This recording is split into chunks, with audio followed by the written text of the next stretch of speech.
Hello, everybody, and welcome to The Scares That Shaped Us, a podcast about horror writers and the stories that made them. I'm your host, Matthew Jackson, and we've got a bit of a horror podcast crossover happening this week.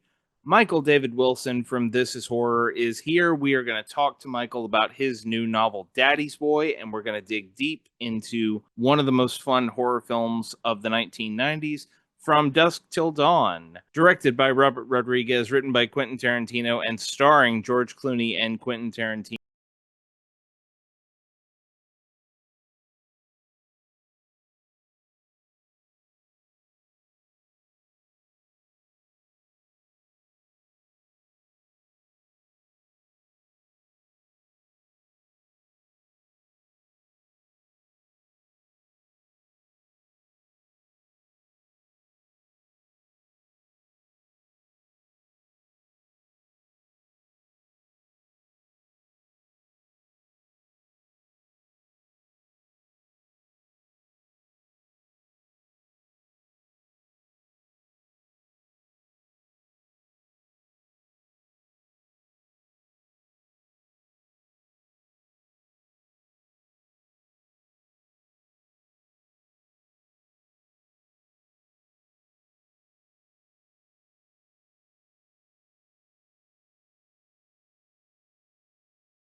She has another child living with her who may or may not be her actual child, and something is very wrong. And that's kind of all I want to tell you. It is frightening. It is funny. It features one of my favorite moments of gore in any horror film I've seen in the last year, probably. It's also very moving. It's just a banger of a film. I called it the feel bad movie of the summer when I first saw it. I posted that on Blue Sky. I stand by it, and I mean that in a good way. If you love to see very dark horror films that really dig deep into things like grief and what we do as people to try to work through grief and how that can often go wrong, Bring Her Back is in theaters on May 30th. It's a tremendous movie. Go see it. That's enough of me rambling. Let's head over to our interview with Michael David Wilson.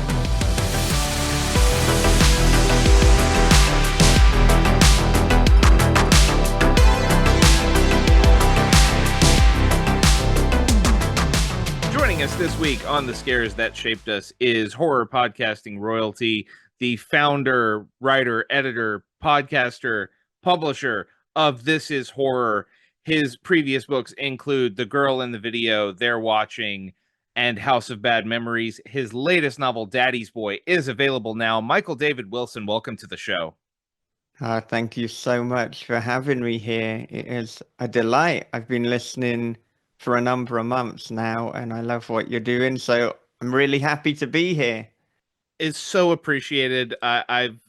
It was wonderful to see your enjoyment of the show on social media. This Is Horror is one of those shows that like was sort of my one of my guideposts in starting this show and understanding that there was an appetite for really long form discussion with horror authors, big and small, all over the map. So I love your show. I love what you and Bob do.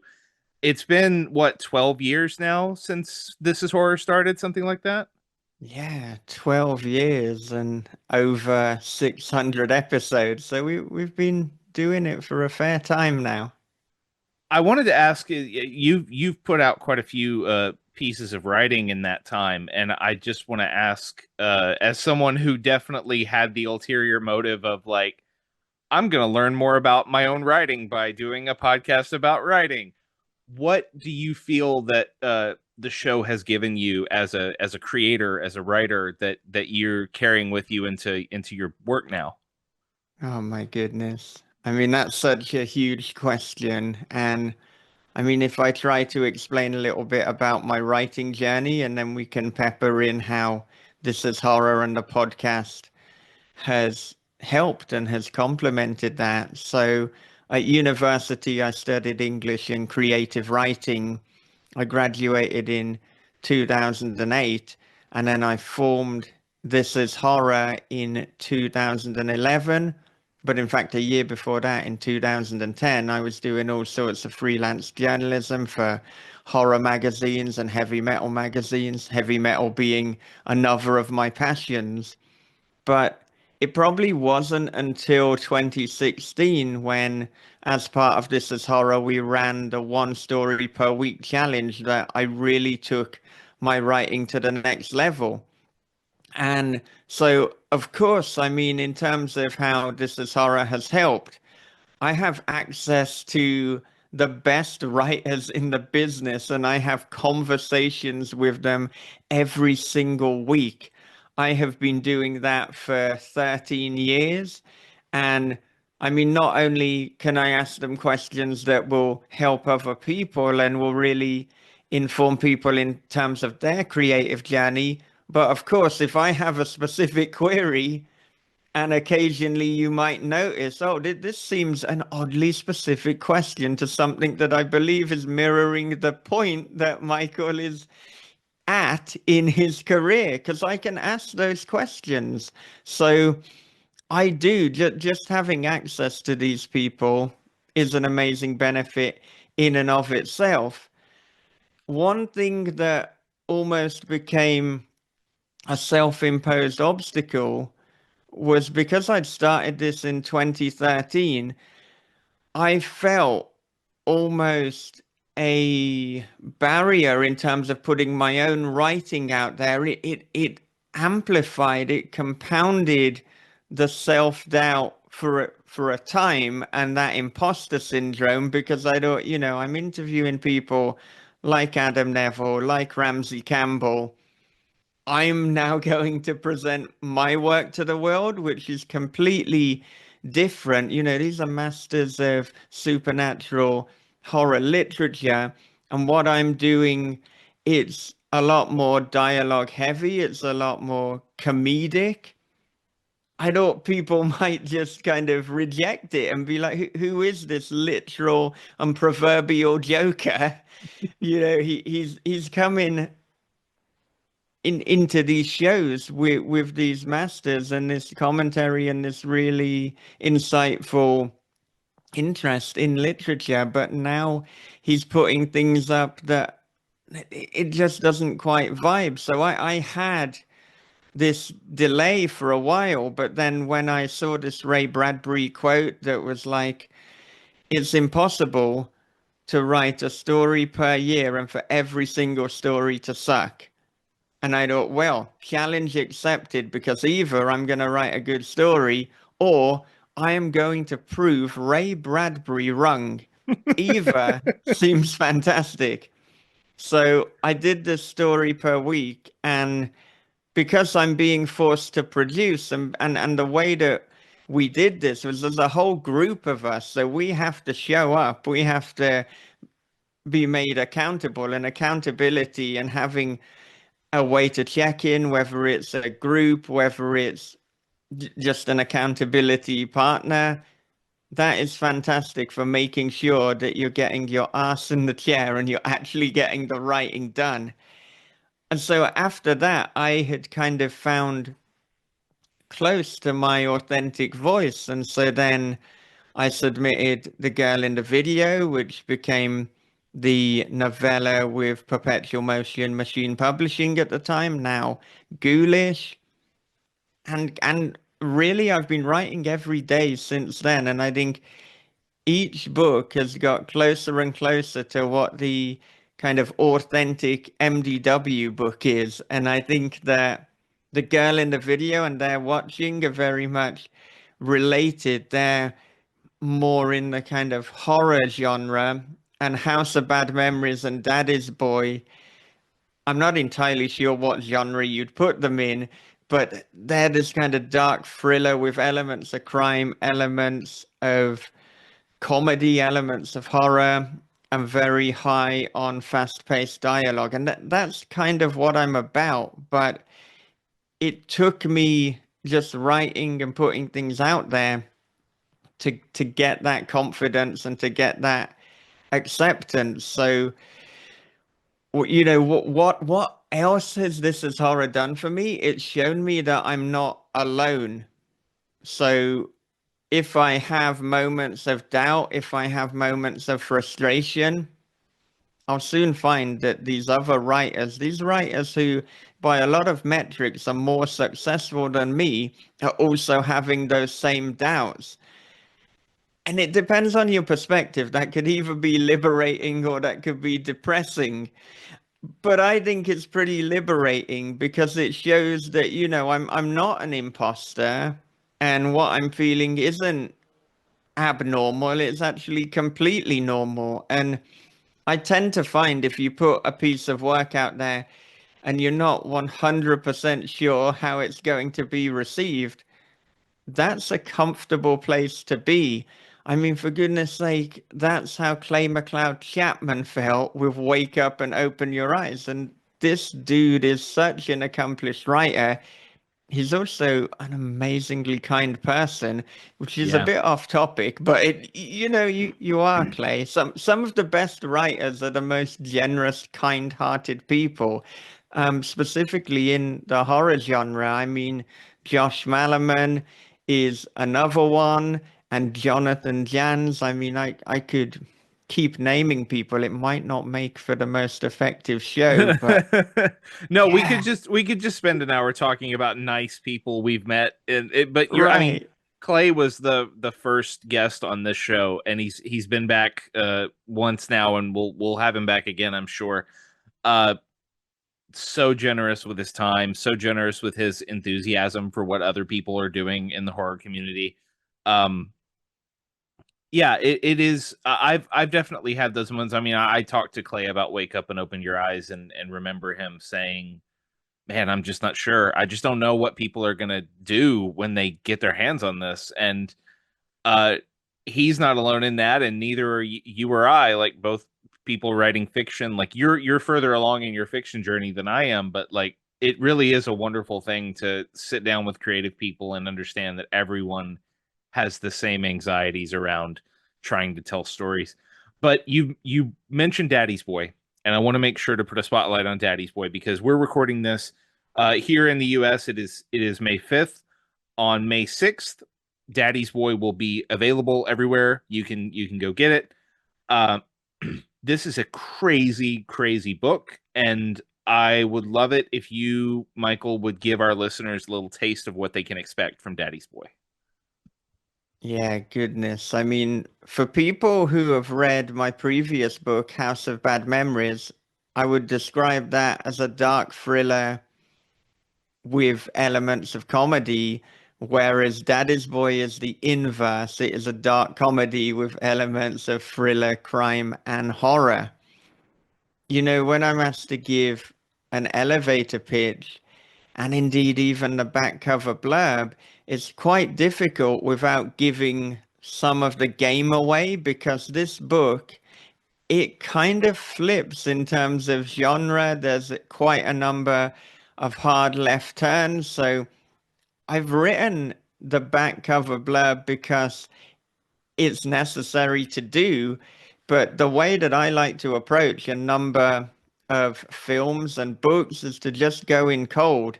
So instead of giving you that back cover, I'll just tell you the opening and the closing line. So the opener is Wentworth is at his wit's end. He has no money. His cat's been kidnapped. And every time he tries to kill himself, he fails.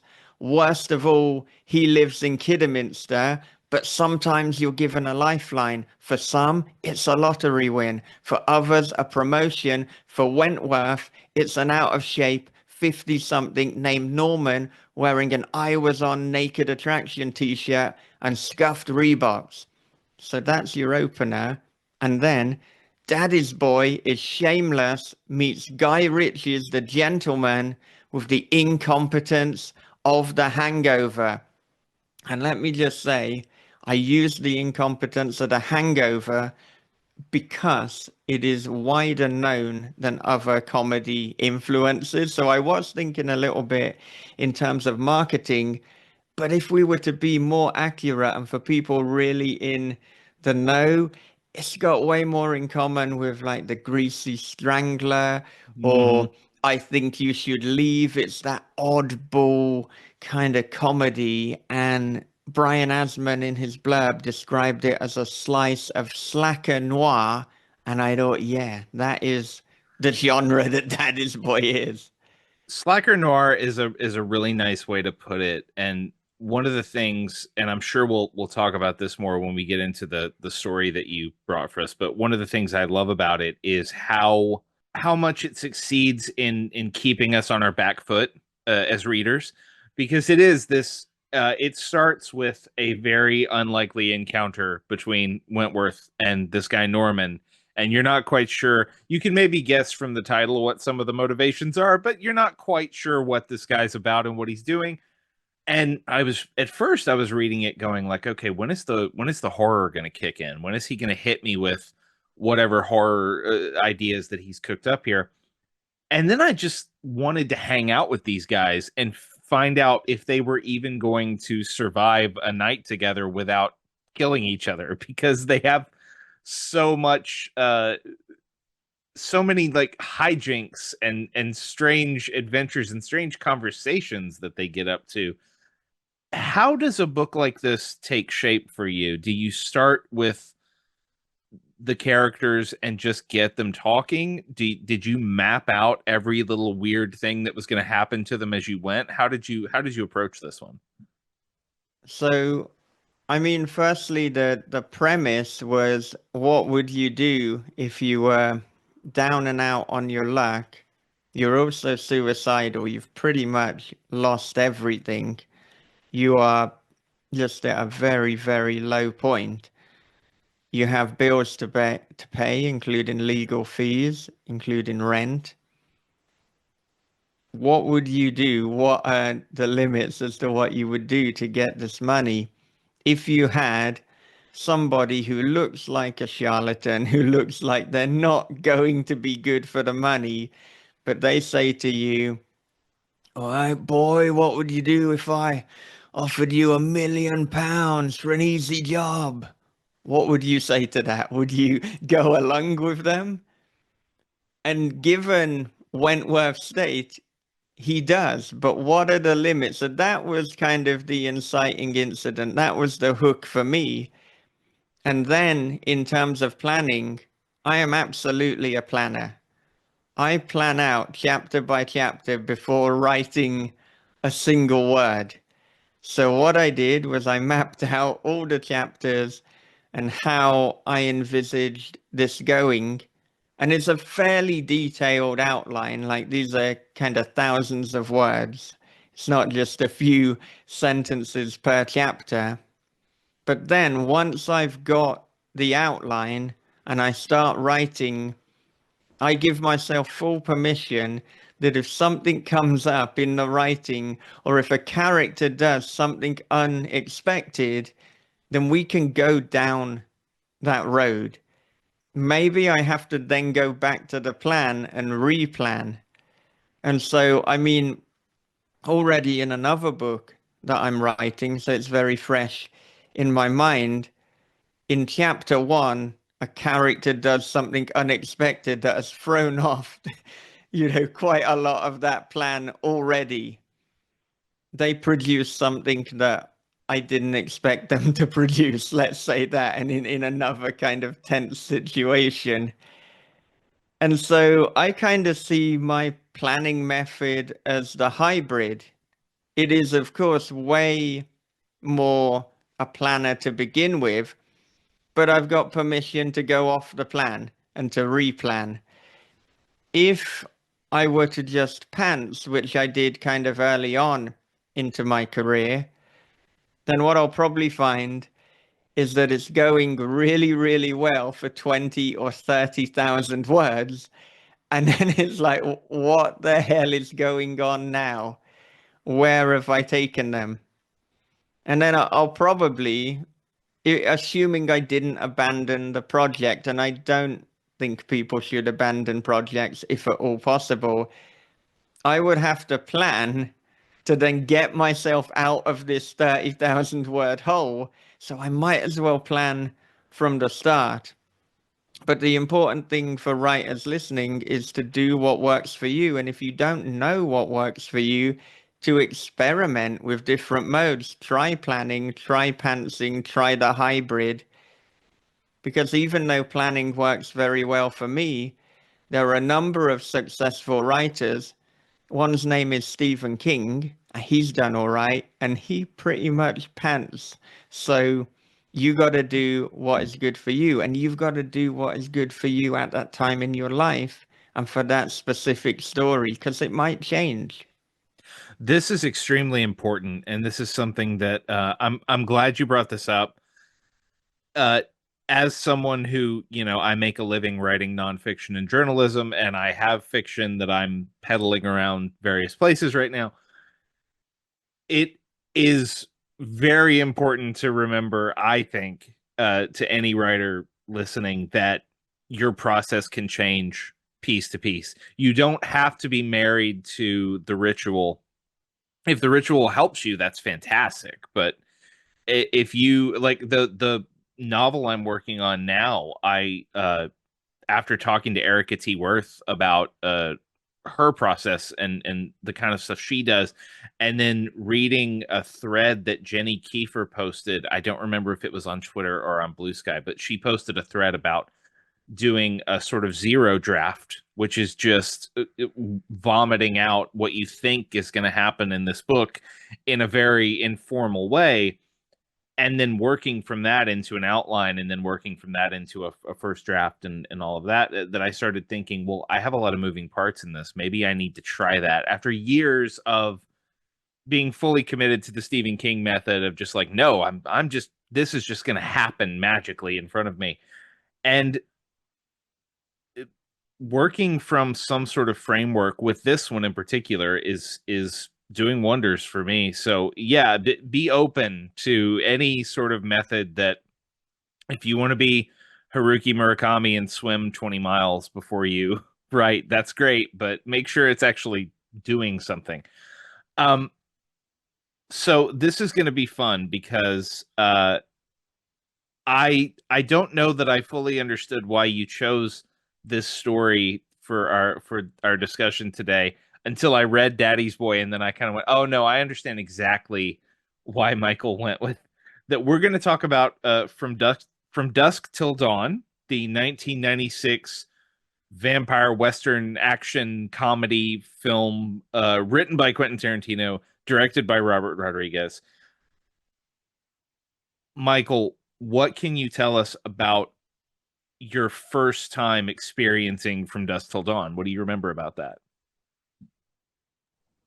Okay, so from dusk till dawn, and I'll backtrack and say, in terms of one of the reasons why I chose it, the podcast is the scares that shaped us.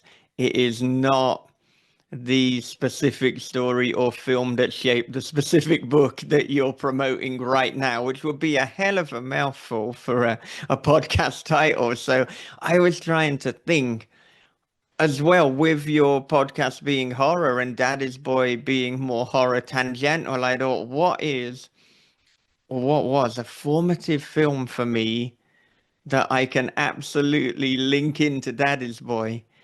And so that initially was a bit of a challenge. But then, I remembered, well, one of the first kind of horror tangential films that I watched was From Dusk Till Dawn. And I watched it when I was very young, but also very, oh my God, was I excited to see this film. I've always been into like kind of dark fiction and horror and heavy metal, and this kind of had everything. I mean, my first experience, so I used to go through the kind of television guide and have a look at what is on. And luckily, my parents had Sky TV, so satellite or cable, whatever you call it, in America. So there's a lot of options. And I knew how to, program to record something in the future. So often, like when my parents had gone to bed, I would then sneak downstairs to program the movie that I wasn't meant to watch so that I could set that on a timer to record for me on a VCR. And then I'd have to get up early the next day to make sure the tape had been taken so that it wasn't discovered. So then one of these movies was From Dusk Till Dawn. And I mean, watching it, like, I mean, instantly you've just got this kind of adult, gritty, sweary, gun-toting film that is everything I love. It's got the fast dialogue. It's got these nasty bastards, but there's kind of something appealing about them, and specifically with From Dusk Till Dawn, what kind of makes, I suppose, one of the brothers appealing, Seth, is that they make the other brother, Richie, so fucking abhorrent that you kind of have to root for Seth. So they're both criminals, but Seth is your kind of regular criminal, played by George Clooney. And he's also got a bit of suave and charisma. I mean, he's played by George Clooney. He was originally, in terms of Quentin Tarantino's vision, he wanted the dude from who's most famous for Lost Highway to play Seth. I don't think that would have worked quite as well. He's not got that kind of sex appeal and he's not got the charisma, even though he's an incredibly effective actor. But then you've got the other brother, Richie, who is, to not mince words, he's a fucking sex offender. He is a horrible, rapey bastard. So nobody is rooting for him. And like, Seth is even calling his brother out. He doesn't want him to go too far. He gets very upset when he goes, well, not only too far, but irreversibly far with a bank clerk who they were holding hostage. I mean, doesn't get much further than killing them. This is a podcast where there will be a lot of spoilers, by the way. Oh This yeah. is the Yeah, the yeah, yeah. format, just in case anyone's listening for the first time. I'm sorry, we're going to spoil a film that came out nearly 30 years ago. So, Yes, yes, we are. But I will say if you are someone who hasn't seen From Dusk Till Dawn, I mean, first of all, just go watch it because it's wonderful. But more importantly, if you don't know anything about what happens in this movie, please preserve that blindness and go in. I first saw this film when I was a teenager, and a friend of mine had the DVD. Had just gotten it, and he said he knew I liked Quentin Tarantino because I had seen Pulp Fiction and Reservoir Dogs and all that. And he said, "Have you seen this?" I said, "No." He said, "Take it home and watch it. Just take it home and watch it. Don't interrogate any of what's about to happen. Just go experience it." And one of the things that I think works so well is, like you were just talking about, the two brothers, the Gecko brothers, Seth and Richie, played by George Clooney and Quentin Tarantino himself. There's so much happening with their interpersonal dynamic from that very opening scene that this film could go forward without any supernatural or horror elements and just be a crime movie about these two fugitives on the run trying to get to Mexico. And it would be an amazing movie. If it was just a Quentin Tarantino Western type thing, like a neo Western, it would be amazing. But then it gets very crazy very fast once they actually get over the border and they visit this bar. And the bar reveals itself to be a home, the home of a vampire coven, which is Right. Yeah. So then this is what I was gonna jump into. So when they get Yeah, to the bar called the Titty Twister, you know, they find out that in fact there are a load of vampires here that they have to battle. And so that hard left turn and that switch into another genre, that's kind of what I'm doing with my fiction. That's how when I was thinking about, well, what were the early scares that shaped me? What did I watch? I watched Night of the Living Dead. I watched Texas Chainsaw Massacre.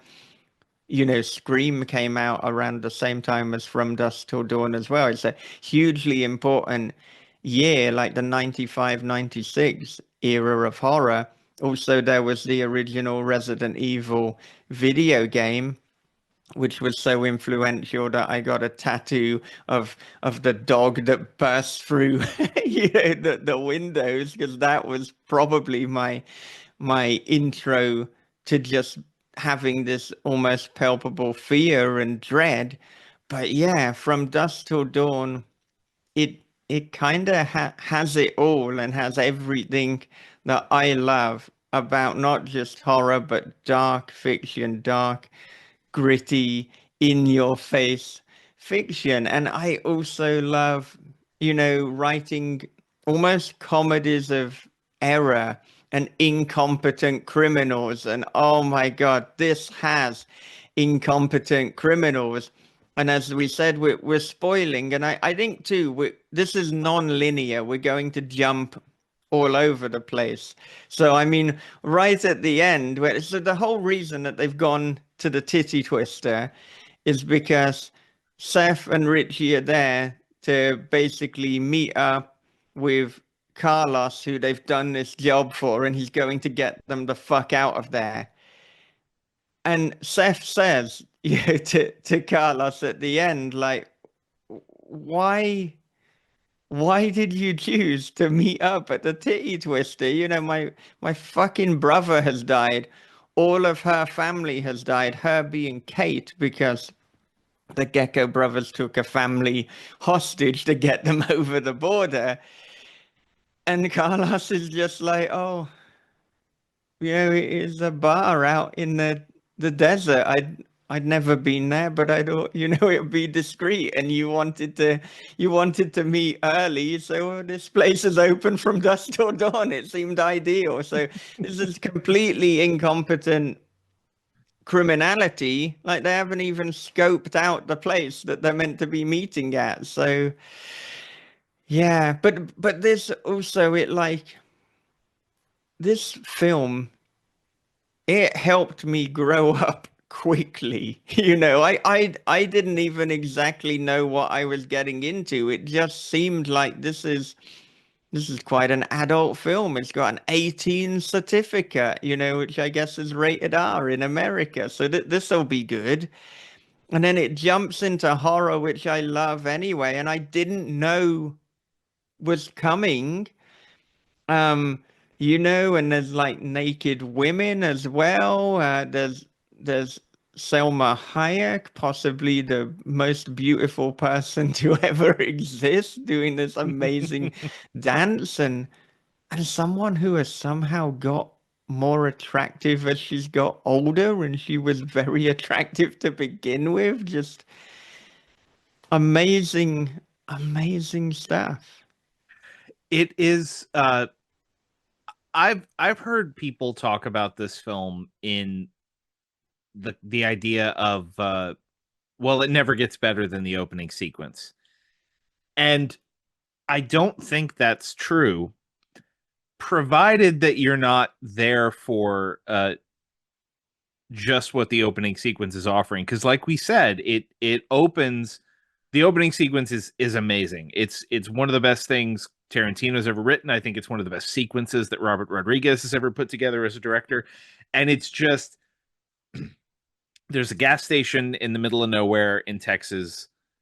A Texas Ranger played by Michael Parks, who would also play a Texas Ranger in the Kill Bill films for Quentin Tarantino, walks in, is talking to the clerk, and they're just having a chat. And the clerk says, and he says, I'm going to go to the bathroom. He leaves to go to the bathroom, and then it's revealed that the Gecko brothers were hiding amid the shelves with two young women that they've taken hostage, and just becomes this hostage situation that goes out of control. Because, like you were talking about, incompetent criminals. The reason that it goes off the rails is that Richie Gecko is convinced that the clerk was trying to give them away. He is absolutely convinced that this guy was trying to get us killed from the beginning, and it's his fault. And now we're gonna have to kill everybody because he messed up. And if you're there for that kind of just straight up crime story, which uh Tarantino has talked a lot about the legendary American crime writer Elmore Leonard, who also writes about a lot of incompetent criminals being an influence on him. He adapted, and his only adaptation was adapting an Elmore Leonard novel, Rum Punch, into Jackie Brown. And I can understand why some people would come to this movie and see that opening and go, "Oh, that's an amazing way to start a movie," and then 30 minutes later or so, vampires show up and going like, what the fuck is this? I was wanted to watch about this movie about these fugitives trying to get away. But I don't think that the back half of the movie is worse. I think it's just very different. And I think if you're not prepared for that kind of left turn, you might have a bit of a weird ride. Or if horror is not your thing, I totally understand that. But I wanted to ask you about, we just started talking about everything going crazy and the vampires essentially launching into a feast midway through this movie. I was on another podcast not too long ago called The Kick, talking a little bit about this film, and I was asked like what my favorite moment from that whole slaughter is, and for me it is unquestionably the band pulling out musical instruments made of people and playing them as though they had planned to do that all along. Like they have a bass guitar that's made of like arms and legs and guts. And um what is your favorite bit of like all out horror from this movie? Uh, that is an interesting question because I think probably the best parts of the film are the sharp dialogue. I think that is, without a doubt, what really makes this film and what really separates it. And, I can understand some people saying they prefer the first half with before it gets to horror. I can totally get that.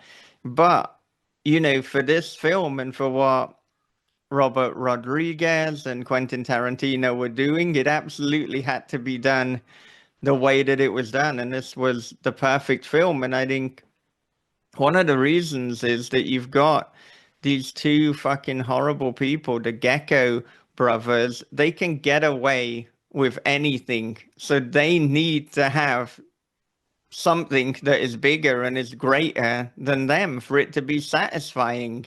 Otherwise it's just a movie about sociopaths making other people's lives horrible, getting away with it, and then happy days, we've crossed the border. And particularly because I think it's Richie Gecko's arrogance that always gets them in trouble. Well, if you face the vampires now, this is a situation you can't get out of, and I think his death is particularly satisfying. um I don't know, like what's my favorite moment in the horror, or what do I think is the kind of just the best in terms of horror. I think when Jacob is telling his children that they will have to kill him, I love the line, once he's turned, I won't be Jacob anymore. I'll be a lapdog of Satan. I just thought it's so over the top, but this is an over the top film. This is relishing in it. And to be honest, in terms of the violence, I, God, my favorite horror bits is a combination, and they both happen very near each other. Either it could be just a preacher using the two guns as a cross. So he's like got them as a cross against vampires, but he's also just shotgunning the shit out of vampires. So it's just a delightful horror action scene. Or maybe when I think it's Sex Machine, he dies and then he becomes some sort of feral hound. And it's like, where there's no story logic. It's just because this is a horror film made by horror fans. And they've got Tom Savini, who's like kind of the master of special effects anyway. I mean, he's the one playing Sex Machine. Like, you've got to have these bizarre, over the top creatures when when you've got so many great players. But goodness, I mean, what else there's so many things that every time I come up with something I want to say, like my mind is I mean, is like running ideas all at once. you're right. Like this is that kind of movie, and it throws so many things at you. I think there's a subset of people who for whom you could just say, watch this movie. Tom Savini plays a biker named Sex Machine in it, and they would immediately go, "Oh, I'm there. Yeah, let's go." A biker named Sex Machine who has built a gun into the codpiece of his leather pants, by the way, which is also an amazing. I think you were talking about great dialogue, and it's all through it. I do think that one of the best things in the entire movie is when they all realize they have to band together to fight these vampires. And Juliette Lewis is playing this teenage girl named Kate, and she encounters Sex Machine, and they're both fighting the vampires. And she says, "I'm Kate," and he looks at her dead serious, like he's at an ice cream social, and just goes, "Sex Machine, pleased to meet you, Kate." And then they move on. I I love it, and it just kind of reminds me, particularly as a teenager and in my early 20s, like going to all sorts of goth clubs and heavy metal bars, and like you would meet people like Sex Machine, and you know, it'd almost be a bit unusual if you met a goth and it's like, who are you? Oh, I'm Brian. What are you, Brian the goth? No, it's like it's Sex Machine or it's Raven or I don't know. It's like Bloodthirsty Mike or maybe not the Mike part, but it's almost like in that time instead of names, we'd have the equivalent of internet handles, but then that's what you would be known as. If you look at like a number of black metal kind of lead singers, they don't have their real name. They have this garish, over the top name that like it. I mean that guy, his Sex Machine is He, perfect. If you've got a gun essentially built into your dick, a gun built into your gun, that's who you're gonna be, your Sex Machine. yeah, it's oh, it's so good. I love Tom Savini in this. I love Fred Williamson in it. I should also point out, like, my favorite line of dialogue has nothing to do with the vampires. It's very early on when they're in the hotel room with the bank teller that they've held hostage, and Seth is trying to trying to be the rational one of the Gecko brothers, and he basically just tells her, like, "Hey, if you do whatever we tell you to do, you're going to be fine. We're not going to hurt you." But then he holds his gun up to her head and says, "Don't you ever fucking run on us, because I have six little friends and they can all run faster than you can." Yeah. That is one of the best lines Tarantino has ever written in any film. I love it so, so much. Um, so one thing that I definitely wanted to, for a side note, Brian the Goth should absolutely be the next Michael David Wilson novel. I don't know what you're actually writing right now, but if you wrote a novel called Brian the Goth, I would absolutely read that. Um, Don't tempt me. Don't, just I'm just that I'm is just an MDW title that yeah, that could absolutely exist. I'm just picturing like Graham Chapman with the black lipstick and nail polish and eyeshadow. Yeah, Brian the Goth. Um, one of the things that stuck out to me, this is one of those movies where you catch new things every time you see it. And that could be a little detail, a little piece of visual effects work in the background. It could be a character moment. It could be. I was struck this last time that I watched it by how dark it is in terms of the Gecko brothers and how they relate to each other and the way that Seth Gecko in particular sees the world, because the Quentin Tarantino writes stories about people who aren't, they're not great people. Like there aren't really any of his movies where you can go, that is a completely good and virtuous person right there. Um they're all like assassins and thieves and you know, generally not the best people, and the Gecko brothers fit into that. They're thieves, they're criminals. We know before we even see them kill anybody that they've killed several people already as part of this crime spree that they're doing. And yet Seth very early on has to contend with the understanding of like, look, I'm not a good guy, my brother is a monster. And I guess I just was too young the first time I saw it to really appreciate the trick that this movie pulls of like Seth's realization of like, I have two choices here. I can either descend down to the level of monstrosity that my brother is in, or I can rise above that and become something, like you said, he has something bigger than himself that he has to fight for by the end. And the way that the movie literalizes that by turning Richie into a vampire, into a literal movie monster, I don't think the film gets enough credit for how brilliant that is.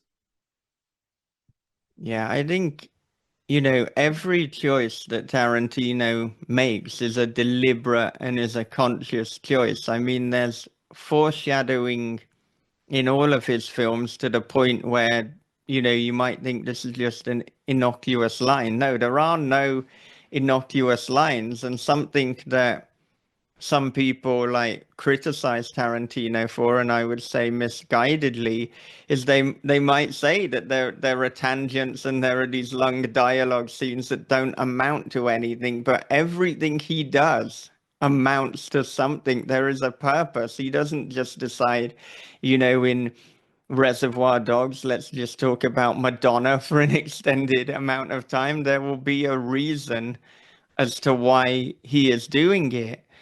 And I mean, there, as you say, my brother's a monster. That is foreshadowing. Well, you're gonna see later. But I mean, talking about um Seth being not like the absolute evil one, then that is even seen in one of the final lines where Kate asks about can she go along with him, and he's like, go home, Kate. I may be a bastard, but I'm not a fucking bastard. And that's kind of the distinction. It's like, look, you are free to go. Just get the fuck out of here.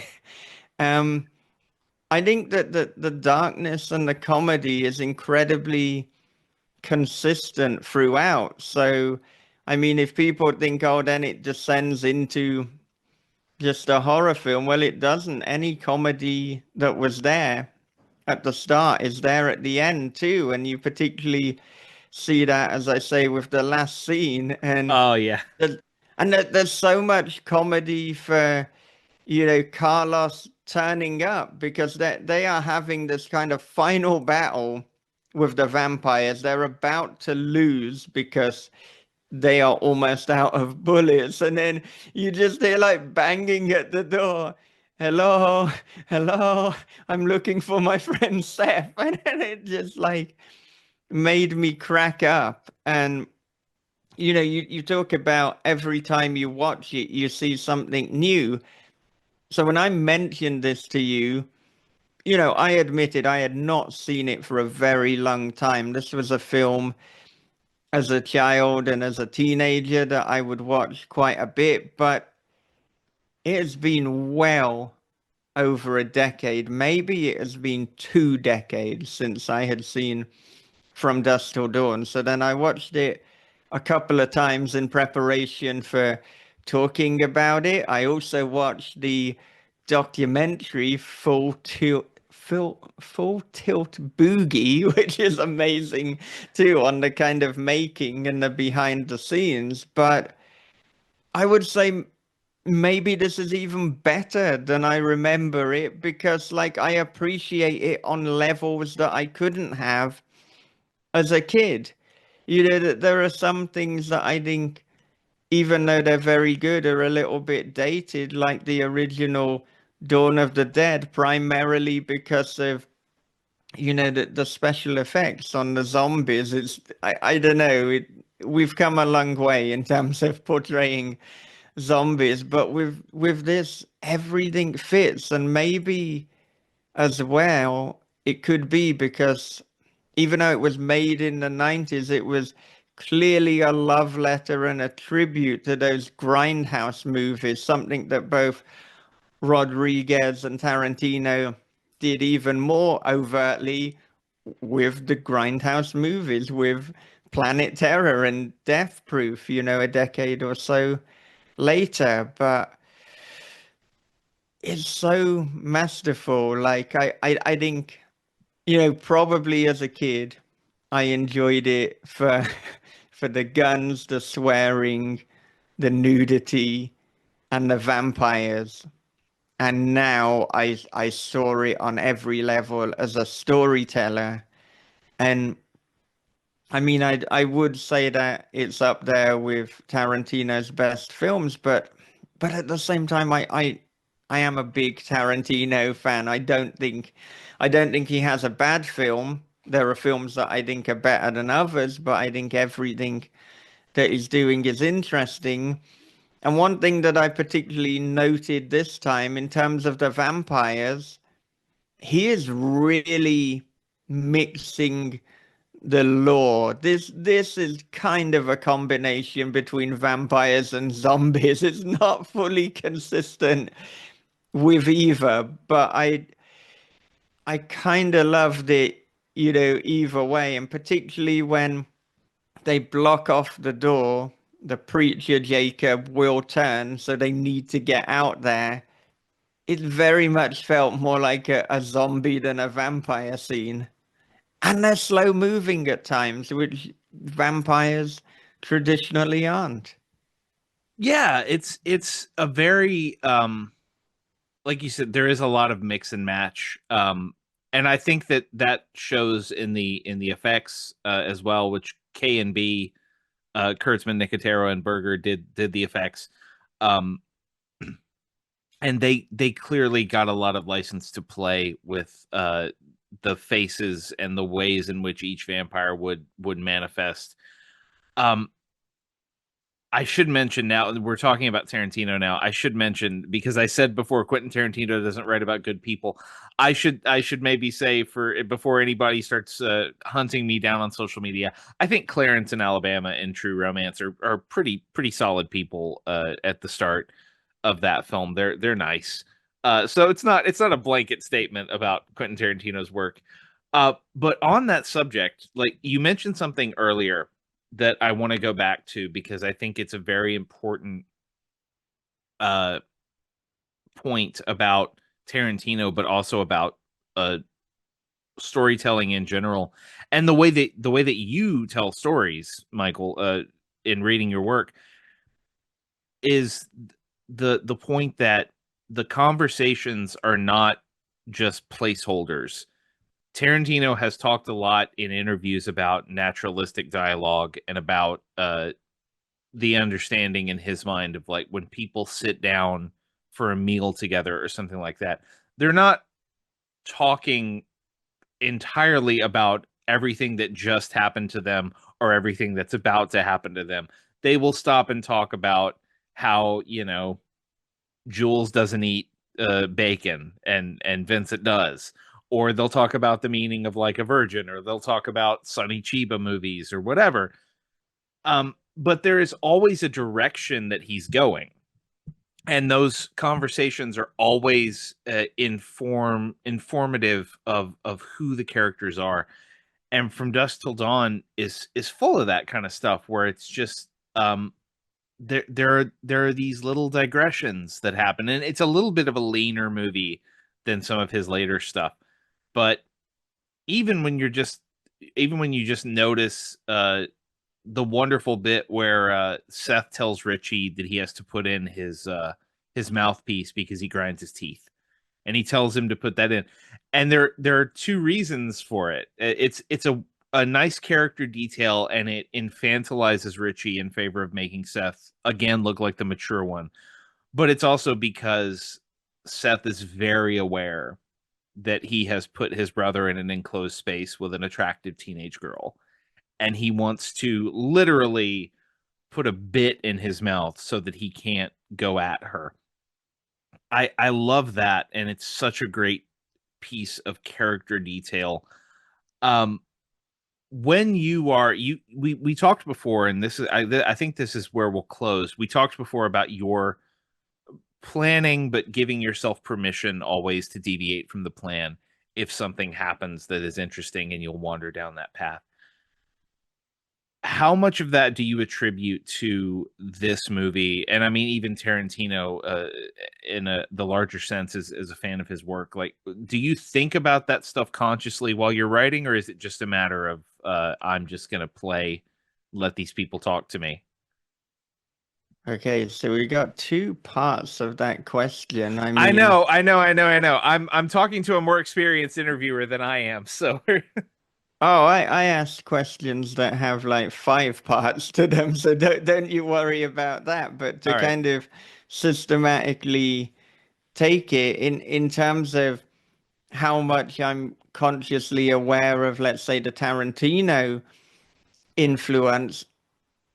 I mean, I've always been a big Tarantino fan, but I think it wasn't until really reviews started coming in for my previous book, House of Bad Memories, that people started comparing my stories to the likes of Quentin Tarantino and Guy Ritchie.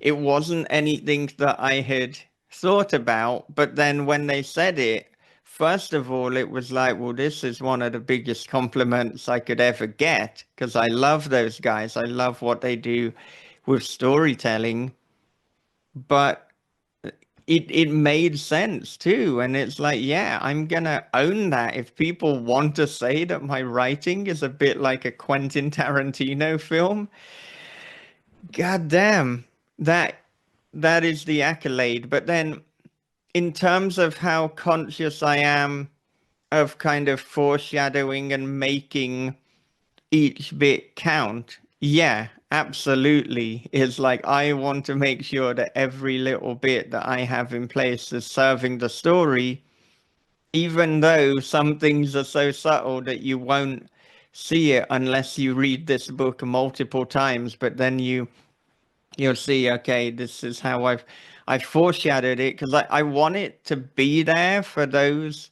who are willing to look, but I don't want it to be so obvious that, it gives the game away. Because another compliment that I've had is people finding my stories unpredictable. They didn't think they were going to end up where they did. So I'm very conscious of that too. And I suppose now that I've had two books where people have absolutely said that, and to be honest, people said it to some point for their watching as well, but it's House of Bad Memories and Daddy's Boy where the unpredictability has really came into play. I do feel, if not a pressure, then an expectation from readers now that, oh, this is the marker of an MDW story. Um, So maybe the most unpredictable thing for an MDW story would be for it to be predictable, but that wouldn't be very satisfying. What I ask myself, because I'm not interested in writing a generic or an archetypal story. So often along the way, I'll be like, right, what is the most obvious thing that would happen now? Okay, don't do that. That's eliminated. Let's think, what are some other options? And so that then I'll put these little treasures in, um to really kind of foreshadow it, as I keep saying, like foreshadowing is the buzzword here. But some of the conversations, particularly in the first draft, I'll let the characters speak and we'll see organically what comes out, and then I might fine tune them a bit. Okay, here's the fluff, here's the things that we can cut and we can trim, and here's the real gold. It might be that, later maybe I'm on chapter 17 and I think, oh, in chapter 12, if that character could have said that line, that would really help inform things. So that there's a combination of planning, and there's also a combination of just things organically coming out. But I'm making sure too that anything that the characters say is kind of true to them. So I'm never shoehorning something in or giving them a bit of inauthentic dialogue. I mean, for me, the whole thing is making sure that I'm an authentic writer and what I'm writing is true to the story. Because with these wacky things, I've obviously not decided to follow some generic, this is the commercial thriller that will absolutely get me riches and get on the New York Times bestseller list. So since I'm following creativity and storytelling and having fun, it has to mean that everything is true to that vision. It can never be that something is kind of engineered or artificial. And I think having fun, that is an important part of the writing, not just for me, but for the reader. Yeah, I've heard some writers before saying like, oh, I'm not necessarily here to entertain. I want the reader to think. And of course, like, there are some things I want them to think about, but you know what? I am here to entertain. I am here for you to have a fucking good time. And I think that's probably another commonality with my work and with Tarantino's work. Of course, it's very smart, his work. It's very well crafted. But you're gonna have fun at a Quentin Tarantino movie, and you're gonna have fun at a Robert Rodriguez movie, particularly his early movies. And that's what I want to do too. And you know, this From Dusk Till Dawn, like it was really interesting how their partnership worked as well, because I don't know if it had just been Tarantino directing as well. I don't know if we could have got it. I think it would have been longer. I think it would have been more of a slow burn, and I think the camera wouldn't have been so frenetic. Like this is just like a great pairing. And I always say if you're going to collaborate with someone, you have to create something that neither of you could have created individually. I hope that that's what me and Bob Pastorella did with my second book, They're Watching. And I absolutely know that that's what Tarantino and Rodriguez did with From Dusk Till Dawn. See, this is how you know that you're talking to a legend of podcasting because he knows how to bring it all home back together into one thing. If you want to have a lot of fun reading a book, you should pick up Daddy's Boy. If you're hearing this, it is available. Go get it. It's a lot of fun. Michael, before we let you go, in case people still don't know, will you let everybody know where they can find you online? All right. Well, you can find me in a multitude of places on social media, um, under the This Is Horror handle. Everything is This Is Horror and Michael David Wilson combined, apart from my Patreons, which I've got separate. The social media these days where I'm most active is Blue Sky. So that'd just be at This Is Horror .bsky.social, but you just go to Blue Sky and you search This Is Horror. And if we include YouTube as a social media channel, then if you go to youtube.com/ at This Is Horror Podcast, then you're going to get video versions of the vast majority of This Is Horror episodes. Not all of them, and it is a little bit slower than the audio. So you do want to subscribe to the podcast on your favorite podcast feed. But yeah, I think having the video has brought us a different audience as well, and it just can kind of give you another level to the podcast. So follow me on YouTube, follow me on Blue Sky. Those are the two main places. I've also got Instagram. I've got X and I've got Threads, but I sometimes question why I have either, to be honest. They don't get a lot of engagement these days, but hey, if you reach out to me there, I will reply. I'm checking it. It's just not a lot of people are kind of reporting back, and it's been very sad actually to see the decline of X, formerly Twitter, because it was such a vibrant, happy, beautiful place. There was so much engagement. Now there isn't. But find me on Blue Sky. That's the Yes. place to find me. And if you read Daddy's Boy, I would love you to leave a review on Goodreads and to leave a review on Amazon. It really, really helps.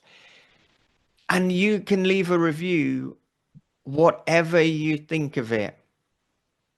I don't like that sometimes there is a reluctance for people to leave negative reviews because they feel, I don't know, they're going to be judged or the author will come after them or they will think less of them. If you took a chance to read Daddy's Boy, I so appreciate that. And if you genuinely didn't like it and you want to leave a 1-star review, then that is your right. And if we're friends, we're still going to be friends. It's just a bloody book at the end of the day. And if it wasn't for you, hopefully another one of my books will be. And if not, then there are amazing writers that I think you'll like Josh Malaman and Gwendolyn Keist and Colton Mellick, all very different from one another. So just keep reading, just keep leaving your reviews. Don't be afraid to do that. And thank you for reading me even to begin with and for taking a chance on Daddy's Boy. I know that it's going to be polarizing. It is already polarizing. This is not a middle of the road book. So if you love it, I really want to hear from you. And if you hate it, that is completely valid. And I'll still love you and we can still be friends. This is why he's a pillar of the horror community. Our guest has been Michael David Wilson. Michael, thank you so much for being on the show. It was so much fun to talk to you. Oh, thank you so much. This was an absolute pleasure, and I hope we can do it again sometime. Absolutely. Thanks once again to Michael David Wilson for being on the show. Daddy's Boy is out now. You can go to Michael's website, which is michaeldavidwilson.co.uk, for more information on how to pick up the book.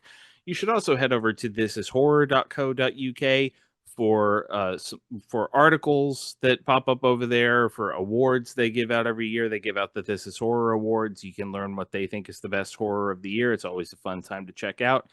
And of course, you get the podcast with Michael and Bob Pastorella talking to some of the best horror creators in the game. It's a great podcast. They put out a lot of content. If you support them, you get a lot of bang for your buck.